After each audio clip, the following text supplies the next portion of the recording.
The Titanic. Watertight compartments in a steel-plated hull render it all but impenetrable.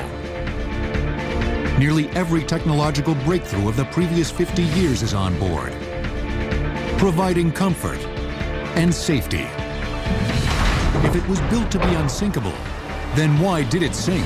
How do you take the largest ship in the world on its maiden voyage, full of the wealthiest, most influential people of 2 continents, that's called unsinkable, and crash it in the middle of the Atlantic before it ever completes its maiden voyage? Titanic, at the time the biggest ship ever built, at 882.5 feet long, 92.5 feet wide, and 53,000 tons. From end to end, it was taller than the tallest skyscrapers in the world at that time. Properly floating keel down, the ship was still as tall as an 11-story building. It cruised the seas at 22 knots, or about 25 miles per hour. Its builders considered it practically unsinkable because they incorporated into it expertise accumulated from a half-century of building great passenger ships. Most of the technology that existed in 1912 also existed 50 years prior, but it was in its infancy. It was in a development stage. It was just experimental. The Titanic was a culmination of the development of all this stuff and pulling it together and putting it into one package. PM, a warning rang out from the crow's nest. An iceberg was dead ahead as the Titanic bore down upon it.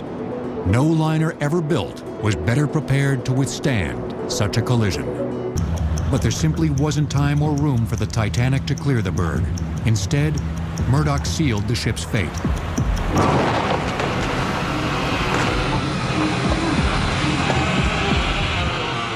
If the ship hadn't been going, a fraction of a knot that fast, if it had been going any slower, the bow would have, missed it. It was starting to turn, it almost missed the berg. If it had just had 5 seconds more warning or 5 seconds later warning, it might have hit the berg more direct.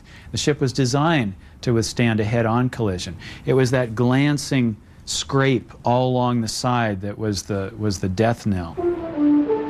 The collision likely caused the rivets on the steel plates of the hull below water level to pop under pressure along a 220-foot line, breaching 6 compartments. All Murdoch knew was that they'd hit. He went to the lever to close the watertight doors. And from that point on, Captain Smith came up on the bridge, and this was just after they struck the berg, and Captain Smith said, "What happened?" And Murdoch said, "We've struck an iceberg, sir. I tried hard to port around her, but she was too close." And from that point on, the Titanic, of course, was mortally wounded.